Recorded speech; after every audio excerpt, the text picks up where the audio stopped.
ଯିରିମିୟ ଅଧ୍ୟାୟ 3।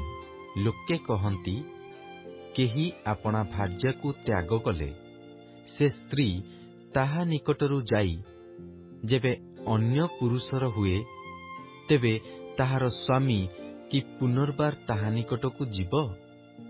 ଗଲେ ସେହି ଦେଶ କି ଅତ୍ୟନ୍ତ ଅଶୁଚି ନହିବ? ମାତ୍ର ତୁମ୍ଭେ ଅନେକ ଉପପତ୍ତିର ସଙ୍ଗେ ବ୍ୟଭିଚାର କରିଅଛ। ତଥାପି ସଦାପ୍ରଭୁ କହନ୍ତି, ତୁମ୍ଭେ ପୁନର୍ବାର ଆମ୍ଭ ନିକଟକୁ ଫେରିଆସୁଅଛ।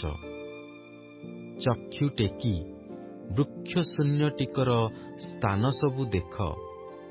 ତୁମ୍ଭେ କେଉଁଠାରେ ବ୍ୟଭିଚାର କରିନାହଁ? ଯେପରି ଆରବୀୟ ଲୋକ ପ୍ରାନ୍ତରରେ ବସେ, ସେପରି ତୁମ୍ଭେ ସେମାନଙ୍କ ନିମନ୍ତେ ରାଜପଥରେ ବସିଅଛ। ଆଉ ତୁମ୍ଭେ ଆପଣା ବ୍ୟଭିଚାର ଓ ଦୁଷ୍ଟ କ୍ରିୟା ଦ୍ୱାରା ଦେଶ ଅଶୁଚି କରିଅଛ।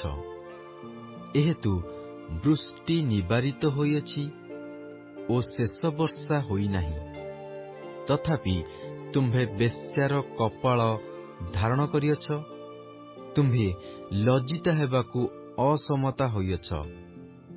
ତୁମ୍ଭେ କି ଏହି ସମୟଠାରୁ ଆମ୍ଭ ନିକଟରେ ପ୍ରାର୍ଥନା କରି ନ କହିବ, ହେ ମୋର ପିତ, ତୁମ୍ଭେ ମୋର ବାଲ୍ୟକାଳର ପଥ ପ୍ରଦର୍ଶକ? ସେ କି ସଦାକାଳ କ୍ରୁଦ୍ଧ ହୋଇଥିବେ? ସେ କି ଶେଷ ପର୍ଯ୍ୟନ୍ତ ତାହା ରଖିବେ? ଦେଖ, ତୁମ୍ଭେ କଥା କହିଅଛ, ପୁଣି ଦୁଷ୍କ୍ରିୟା କରିଅଛ ଓ ନିଜ ପଥରେ ଚାଲିଅଛ। ଆହୁରି ଯୋଶୀୟ ରାଜାର ସମୟରେ ସଦାପ୍ରଭୁ ମୋତେ କହିଲେ, ବିପଥଗାମିନୀ ଇସ୍ରାଏଲ ଯାହା କରିଅଛି, ତାହା କି ତୁମ୍ଭେ ଦେଖିଅଛ? ସେ ପ୍ରତ୍ୟେକ ଉଚ୍ଚ ପର୍ବତ ଉପରେ ଓ ପ୍ରତ୍ୟେକ ହରିଦ୍ବର୍ଣ୍ଣ ବୃକ୍ଷ ତଳେ ଯାଇ ସେଠାରେ ବ୍ୟଭିଚାର କରିଅଛି। ପୁଣି ସେ ଏସବୁ କାର୍ଯ୍ୟ କଲା ଉତ୍ତାରେ ଆମ୍ଭେ କହିଲୁ, ସେ ଆମ୍ଭ ନିକଟକୁ ଫେରିଆସିବ, ମାତ୍ର ସେ ଫେରିଆସିଲା ନାହିଁ। ଆଉ ତାହାର ବିଶ୍ୱାସଘାତିନୀ ଭଗିନୀ ଯିହୁଦା ଏହା ଦେଖିଲା। ଆଉ ଆମ୍ଭେ ଦେଖିଲୁ, ବିପଥଗାମିନୀ ଇସ୍ରାଏଲ ବ୍ୟଭିଚାର କରିବା ସକାଶୁ ଆମ୍ଭେ ତାହାକୁ ତ୍ୟାଗ କରି ଛାଡ଼ପତ୍ର ଦେଲେହେଁ ତାହାର ବିଶ୍ୱାସଘାତିନୀ ଭଗିନୀ ଯିହୁଦା ଭୟ କଲା ନାହିଁ।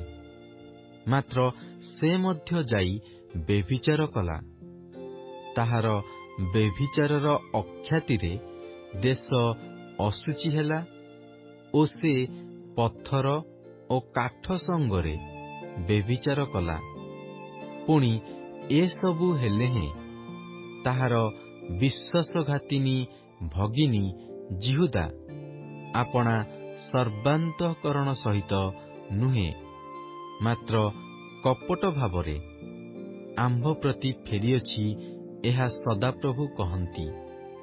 ଆଉ ସଦାପ୍ରଭୁ ମୋତେ କହିଲେ, ବିପଥଗାମିନୀ ଇସ୍ରାଏଲ ବିଶ୍ୱାସଘାତିନୀ ଯିହୁଦା ଅପେକ୍ଷା ଆପଣାକୁ ଧାର୍ମିକା ଦେଖାଇଅଛି।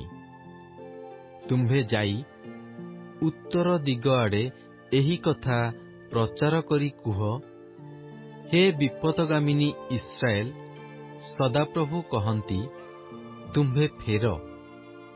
ଆମ୍ଭେ ତୁମ୍ଭ ପ୍ରତି କ୍ରୋଧ ଦୃଷ୍ଟି କରିବା ନାହିଁ। କାରଣ ସଦାପ୍ରଭୁ କହନ୍ତି, ଆମ୍ଭେ ଦୟାବାନ, ଆମ୍ଭେ ସର୍ବଦା କ୍ରୋଧ ରଖିବା ନାହିଁ।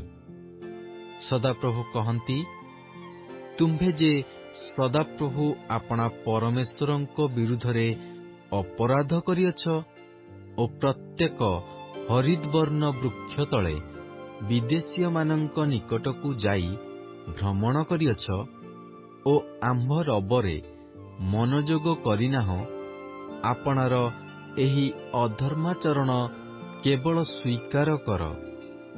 ସଦାପ୍ରଭୁ କହନ୍ତି, ହେ ବିପଥଗାମୀ ସନ୍ତାନଗଣ, ଫେର, କାରଣ ଆମ୍ଭେ ତୁମ୍ଭମାନଙ୍କର ସ୍ୱାମୀ, ଆମ୍ଭେ ନଗରରୁ 1 ଜଣ ଓ ଗୋଷ୍ଠୀ ମଧ୍ୟରୁ 2 ଜଣ କରି ତୁମ୍ଭମାନଙ୍କୁ ସିଓନକୁ ଆଣିବା। ଆଉ ଆମ୍ଭେ ଆପଣା ମନ ଅନୁଯାୟୀ ପାଳକଗଣ ତୁମ୍ଭମାନଙ୍କୁ ଦେବା। ସେମାନେ ଜ୍ଞାନ ଓ ବୁଦ୍ଧିରେ ତୁମ୍ଭମାନଙ୍କୁ ଚରାଇବେ। ସଦାପ୍ରଭୁ କହନ୍ତି, ସେହି ସମୟରେ ଯେତେବେଳେ ତୁମ୍ଭେମାନେ ଦେଶରେ ବର୍ଦ୍ଧିଷ୍ଣୁ ଓ ବହୁବଂଶ ହେବ, ସେତେବେଳେ ଲୋକମାନେ ସଦାପ୍ରଭୁଙ୍କ ନିୟମ ସିନ୍ଦୁକ ବୋଲି ଆଉ କହିବେ ନାହିଁ, କିଏବା ତାହା ମନରେ ପଡ଼ିବ ନାହିଁ, ଅଥବା ସେମାନେ ତାହା ସ୍ମରଣ କରିବେ ନାହିଁ, କିଏବା ତାହା ନିକଟକୁ ଯିବେ ନାହିଁ, ଅଥବା ଆଉ ତାହା ନିର୍ମିତ ହେବ ନାହିଁ। ସେ ସମୟରେ ଲୋକମାନେ ଜେରୁସାଲେମକୁ ସଦାପ୍ରଭୁଙ୍କର ସିଂହାସନ ବୋଲି କହିବେ, ଆଉ ସବୁ ଦେଶୀୟ ଲୋକମାନେ ତହିଁ ନିକଟରେ ସଦାପ୍ରଭୁଙ୍କ ନାମ ଉଦ୍ଦେଶ୍ୟରେ ଜେରୁସାଲେମରେ ସଂଗୃହୀତ ହେବେ। ପୁଣି ସେମାନେ ଆପଣା ଆପଣା ଦୁଷ୍ଟ ଅନ୍ତଃକରଣର ଅବାଧ୍ୟତା ଅନୁସାରେ ଆଉ ଗମନ କରିବେ ନାହିଁ।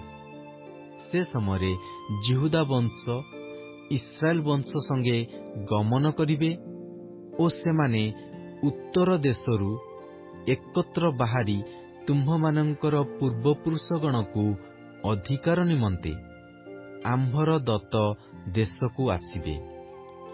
ମାତ୍ର ଆମ୍ଭେ କହିଲୁ, ଆମ୍ଭ ସନ୍ତାନଗଣ ମଧ୍ୟରେ କିପରି ତୁମ୍ଭକୁ ସ୍ଥାନ ଦେବା ଓ ମନୋରମ ଏକ ଦେଶ, ନାନା ଦେଶୀୟମାନଙ୍କର ପରମ ରତ୍ନ ସ୍ୱରୂପ ଏକ ଅଧିକାର ତୁମ୍ଭକୁ ଦାନ କରିବା।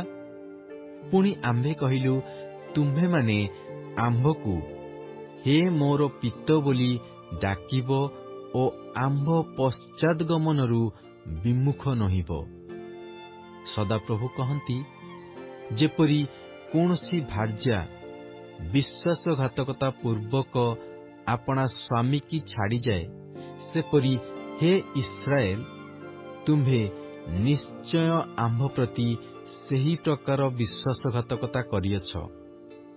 ବୃକ୍ଷଶୂନ୍ୟ ଉଚ୍ଚ ସ୍ଥଳୀମାନରେ ଏକ ସ୍ୱର, ଇସ୍ରାଏଲ ସନ୍ତାନଗଣର ରୋଦନ ଓ କାକୁକ୍ତି ଶୁଣାଯାଏ, କାରଣ ସେମାନେ କୁଟିଳ ପଥଗାମୀ ଓ ସଦାପ୍ରଭୁ ଆପଣା ପରମେଶ୍ୱରଙ୍କୁ ପାଶୋରି ପକାଇଅଛନ୍ତି। ହେ ବିପଥଗାମୀ ସନ୍ତାନଗଣ, ଫେର, ଆମ୍ଭେ ତୁମ୍ଭମାନଙ୍କର ବିପଥଗମନ ରୂପ ରୋଗ ସୁସ୍ଥ କରିବା।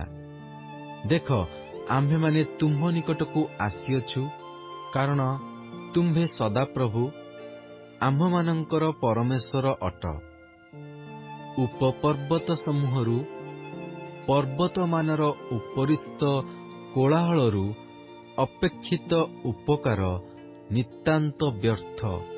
ନିତାନ୍ତ ଆମ୍ଭମାନଙ୍କର ପରମେଶ୍ୱର ସଦାପ୍ରଭୁଙ୍କଠାରେ ଇସ୍ରାଏଲର ପରିତ୍ରାଣ ଅଛି। ମାତ୍ର ଲଜ୍ଜାସ୍ପଦ ବସ୍ତୁ ଆମ୍ଭମାନଙ୍କର ବାଲ୍ୟରୁ ଆମ୍ଭମାନଙ୍କ ପିତୃପୁରୁଷଗଣର ଶ୍ରମଫଳ, ସେମାନଙ୍କ ଗୋମେସାଦି ପଲ, ସେମାନଙ୍କର ପୁତ୍ର ଓ କନ୍ୟାଗଣକୁ ଗ୍ରାସ କରିଅଛି। ଆମ୍ଭେମାନେ ନିଜ ଲଜ୍ଜାରେ ଶୟନ କରୁ ଓ ଆମ୍ଭମାନଙ୍କର ଅପମାନ ଆମ୍ଭମାନଙ୍କୁ ଆଚ୍ଛାଦନ କରୁ। କାରଣ ଆମ୍ଭେମାନେ ଓ ଆମ୍ଭମାନଙ୍କ ପିତୃପୁରୁଷମାନେ ବାଲ୍ୟରୁ ଆଜି ପର୍ଯ୍ୟନ୍ତ ସଦାପ୍ରଭୁ ଆମ୍ଭମାନଙ୍କ ପରମେଶ୍ୱରଙ୍କ ବିରୁଦ୍ଧରେ ପାପ କରିଅଛୁ ଓ ଆମ୍ଭେମାନେ ସଦାପ୍ରଭୁ ଆମ୍ଭମାନଙ୍କ ପରମେଶ୍ୱରଙ୍କ ରବରେ ଅବଧାନ କରିନାହୁଁ।